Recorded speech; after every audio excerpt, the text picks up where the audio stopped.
हम स्टार्ट करते हैं 8.4 की first theorem. A particle is projected with velocity u at an angle alpha to the horizontal from a point o on an inclined plane of inclination beta to the horizontal in a vertical plane through the line of greater slope.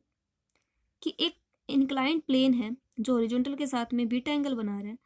इस inclined plane के o point से एक particle को project किया जाता है u velocity के साथ में, जिसका एंगल ऑफ प्रोजेक्शन है वो अल्फा है। एज्यूम कर लेते हैं कि ये एक इंक्लाइंड प्लेन है। इंक्लाइंड प्लेन ले लेते हैं जिसका इनिशियल पॉइंट O है और ये हॉरिजॉन्टल के साथ में बीटा एंगल बना रहा है। इसके इस O पॉइंट से एक पार्टिकल को प्रोजेक्ट किया जाता है।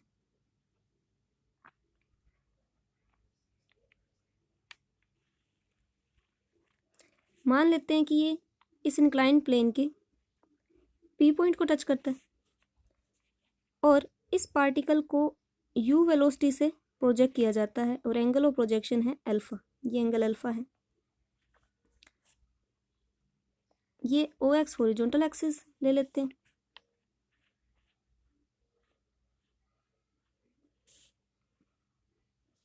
OY वर्टिकल एक्सिस ले लेते हैं। गिवन है कि if the particle strike the inclined plane, कि अगर वो पार्टिकल इंक्लाइंड प्लेन को स्ट्राइक करता है, हमने एज्यूम कर लिया कि वो P पॉइंट पे स्ट्राइक करता है। Determine the range and time of light, तो हमें रेंज और टाइम ऑफ लाइट निकालना है।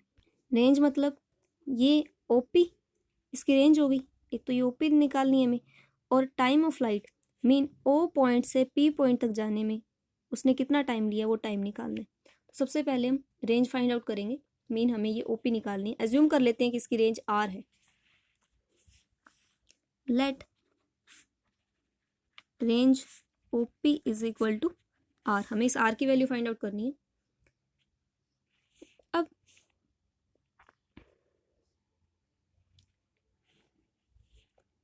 इस पॉइंट से ये परपेंडिकुलर ड्रॉ किया और इस पॉइंट से y एक्सिस की भी परपेंडिकुलर ड्रॉ किया। इस पॉइंट के कोऑर्डिनेट्स निकालने हैं। ये R है डिस्टेंस, तो ये हो जाएगी यहाँ से यहाँ तक R cos बीटा, क्योंकि ये बीटा एंगल के साथ इंक्लाइंड है, और ये हो जाएगी R sin बीटा। तो इस पॉइंट P के कोऑर्डिनेट्स हो जाएंगे, x कोऑर्डिनेट हो जाएगा इसका ये डिस्टेंस R cos बीटा, और y कोऑर्डिनेट हो जाएगा R sin beta. Equation of जो इस पार्टिकल ने जो पाथ फॉलो किया है उसकी इक्वेशन होगी, equation of path is y is equal to x tan alpha minus का GU स्क्वायर अपॉन में GX स्क्वायर अपॉन में 2U square cos square alpha. अब ये जो पॉइंट P है वो इसी पाथ के ऊपर लाई करता है, तो ये पॉइंट क्या करेगा, इस इक्वेशन ऑफ पाथ को सेटिस्फाई करेगा। Since P lies on path therefore it satisfies the equation 1। तो हम पुट कर देंगे y की value R sin beta is equal to x की वैल्यू पुट करेंगे R cos बीटा इंटू में tan alpha minus G into में x square यानी कि R square cos square beta upon में 2U square cos square alpha. ये हो जाएगी वैल्यू यहाँ से।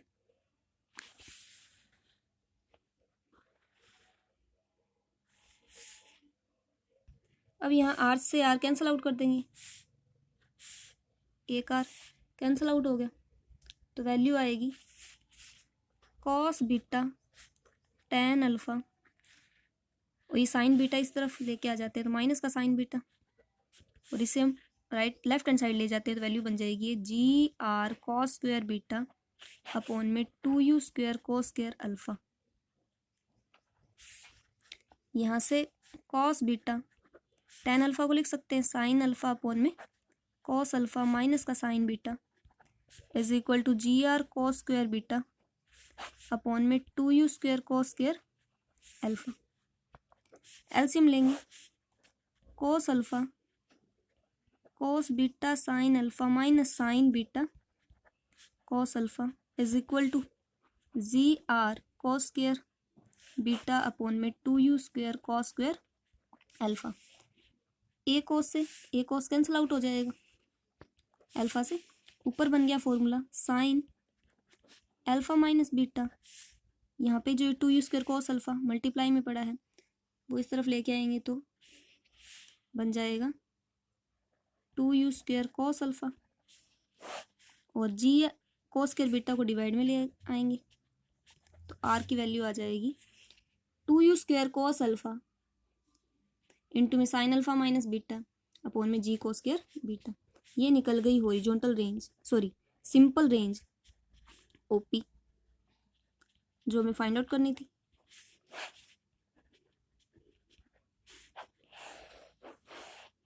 इसे इक्वेशन 1 नाम दे देते हैं।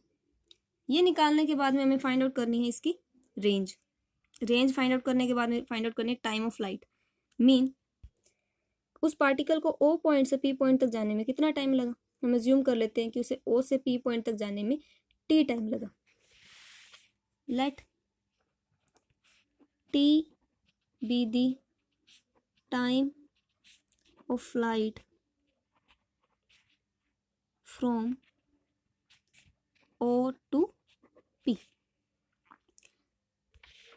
अब हम जो हमने इक्वेशन ऑफ पाथ निकाली थी उसकी पैरामीट्रिक इक्वेशंस भी होती है। Parametric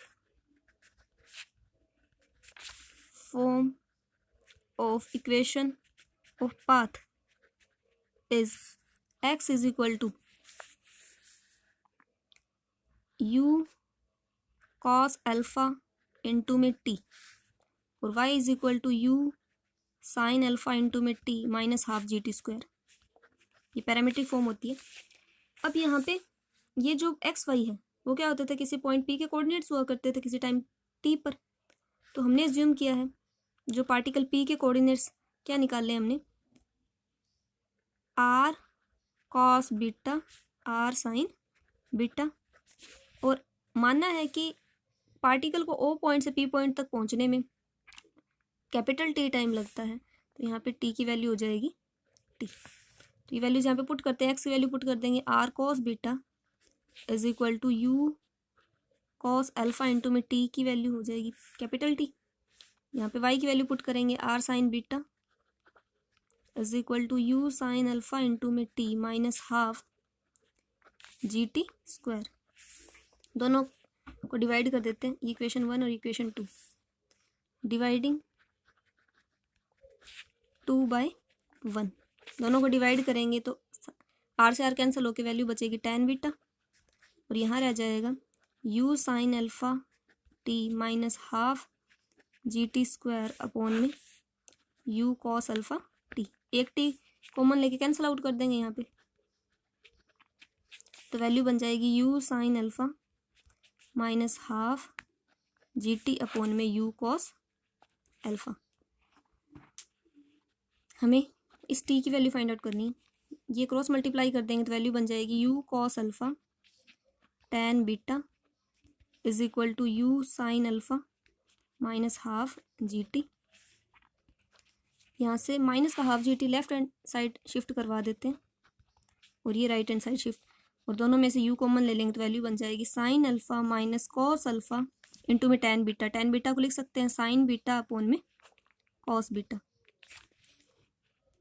half g t is equal to u, LCM लेंगे तो ये वैल्यू बन जाएगी sine alpha cos beta minus cos alpha sine beta upon में कॉस बीटा। ऊपर फॉर्मूला बन गया साइन अल्फा माइनस बीटा का, तो half g t is equal to u sine alpha minus beta upon में कॉस बीटा। तो यहाँ से हम इस टाइम ऑफ लाइट t की वैल्यू निकाल देते हैं o से p पॉइंट तक पहुँचने में जो लगा है। तो ये वैल्यू बन जाएगी 2u sine alpha minus beta upon में g कॉस बीटा। ये टाइम भी निकल गया।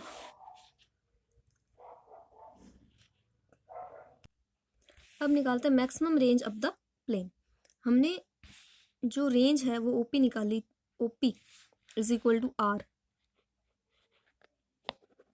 निकाली थी 2u square cos alpha sine alpha minus beta upon में g कोस स्क्वायर बीटा। इसे हम थोड़ा सा और सोल्व कर लेते हैं। 2 cos A sin B का फॉर्मूला होता है sin A प्लस बी, यानी कि 2 alpha minus beta minus sine A minus B, ये हो जाएगा बीटा अपॉन में जी कॉस स्क्वायर बीटा। ये रेंज आ गई। अब हमें रेंज की मैक्सिमम वैल्यू फाइंड आउट करनी, तो इसके अंदर हमें वेलोसिटी भी गिवन है और जो प्लेन है वो हॉरिजॉन्टल के साथ में बीटा एंगल से इंक्लाइंड है, ये भी गिवन है। तो आर डिपेंड करेगी अल्फा पे, मतलब आर है वो अल्फा के साथ में वेरी करेगा मैक्सिमम रेंज। तो हम कह सकते हैं कि रेंज है वो मैक्सिमम होगी इफ ये जो साइन 2 अल्फा माइनस बीटा है वो मैक्सिमम हो जाए। तो R will be maximum if sine 2 alpha minus beta is maximum. Mean sine theta की जो मैक्सिमम वैल्यू होती है वो होती है 1। तो हम कह सकते हैं ये साइन थीटा यानी कि साइन 2 अल्फा माइनस बीटा क्या हो जाए 1 हो जाए, तो ये रेंज है वो क्या आएगी मैक्सिमम आएगी। That is 2 alpha minus beta है वो इक्वल हो जाए पाई बाई 2 के। दैट इज अल्फा की वैल्यू यहाँ से निकल जाएगी पाई बाई 4 प्लस बीटा बाई 2। तो अगर अल्फा की value pi by 4 plus beta by 2 है तो रेंज है वो मैक्सिमम आएगी। तो मैक्सिमम रेंज निकालते हैं अल्फा की वैल्यू ये पुट कर देते हैं अल्फा की value pi by 4 plus beta by 2। Alpha की value pi by 4 plus beta by 2 put करेंगे तो ये बन जाएगा sine pi by 2 that is 1 minus sine beta.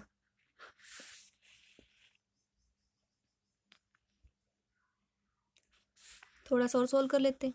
U square upon में जी कॉस स्क्वायर बीटा को लिख सकते हैं 1 माइनस साइन स्क्वायर बीटा, ऊपर पड़ा है 1 minus sine beta. U square 1 minus sine beta upon में जी, इसे लिख सकते हैं A square minus B square का फॉर्मूला लगा के 1 माइनस साइन बीटा इंटू में 1 plus sine beta. 1 minus sine beta से sine 1 minus sine beta cancel out, नीचे बचेगा यू स्क्वायर इंटू में यू स्क्वायर अपॉन में जी इंटू में 1 प्लस साइन बीटा। तो ये निकल गई मैक्सिमम रेंज की वैल्यू। और ये मैक्सिमम रेंज कब आई, जब अल्फा हमने लिया pi by 4 plus beta by 2। यहाँ से हम थोड़ा सा इसे सोल्व करते हैं। अल्फा माइनस बीटा की वैल्यू आ जाएगी पाई बाय 2 माइनस अल्फा। तो अगर अल्फा की value pi by 4 plus beta by 2 या फिर अल्फा माइनस बीटा की value pi by 2 minus alpha हो तो हम कह सकते हैं कि जो रेंज है वो क्या आएगी मैक्सिमम। अब ये अल्फा माइनस बीटा एंगल कौन सा है, ये हमने टोटल अल्फा लिया है, ये बीटा है, तो ये जो एंगल बचा वो अल्फा माइनस बीटा होगा। अल्फा माइनस बीटा यानी कि पाई बाय 2 माइनस अल्फा। तो ये टॉपिक हो गया आपका मैक्सिमम रेंज, और मैक्सिमम रेंज कब आएगी वो वैल्यू भी।